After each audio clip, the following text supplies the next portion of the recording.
রাত তখন প্রায় একটা। একটি শান্ত মধ্যবিত্ত পরিবারের স্বামী স্ত্রী একটি সামাজিক অনুষ্ঠান শেষে ঘরে ফিরলেন। সবার মতো তারাও কিন্তু ক্লান্ত ছিল, একটু বিশ্রামের অপেক্ষায়। ঘরে ঢুকে স্ত্রীর প্রথম কথাটি ছিল, একটা অদ্ভুত গন্ধ পাচ্ছ? কেমন যেন গ্যাসের মতো। স্বামী মাথা নাড়িয়ে বললেন, হ্যাঁ, আমি দেখি রান্নাঘরে গ্যাস লিক হচ্ছে কিনা। সে দৌড়ে গেল কিচেনে এবং খুব স্বাভাবিকভাবে অবচেতনা মনে আলো জ্বালিয়ে ফেলল। এক মুহূর্তেই সব শেষ। একটা বিকট শব্দে কেঁপে উঠল পুরো এলাকা। বিস্ফোরণের শব্দ একটা তীব্র ছিল যে 200 মিটার দূরের বাসিন্দারাও জানালার কাচ কেঁপে উঠতে দেখেছে। ঘরের দেয়াল ভেঙে পড়ল, পুরো বাড়িটা আগুনে ছুঁয়ে পুরো ছাই হয়ে গেল।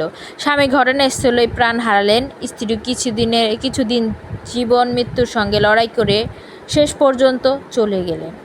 এই দুর্ঘটনার কারণ রান্নাঘরে জমে থাকা গ্যাস, আর সেই গ্যাসের মাঝে একটি সাধারণ সুইচ অন করা, যা তৈরি করেছিল ক্ষুদ্র একটি আগুনের ফুলকি, আর সেটি হয়ে উঠেছিল মৃত্যুর ফাঁদ।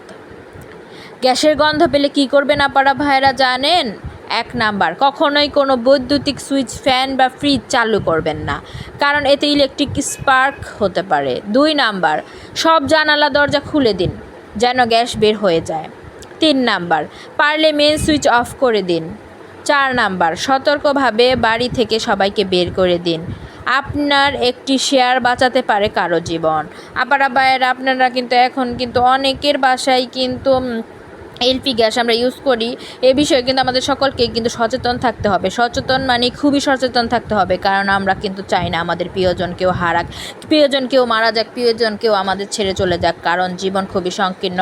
এই সংকীর্ণ জীবন আমরা কাউকে ছেড়ে দিতে চাই না আমাদের জীবন থেকে, কারণ আমরা আমাদের প্রিয়জন, আমাদের বাবা মা, ভাই বোন সকলকে নিয়ে সুখে শান্তিতে থাকতে চাই।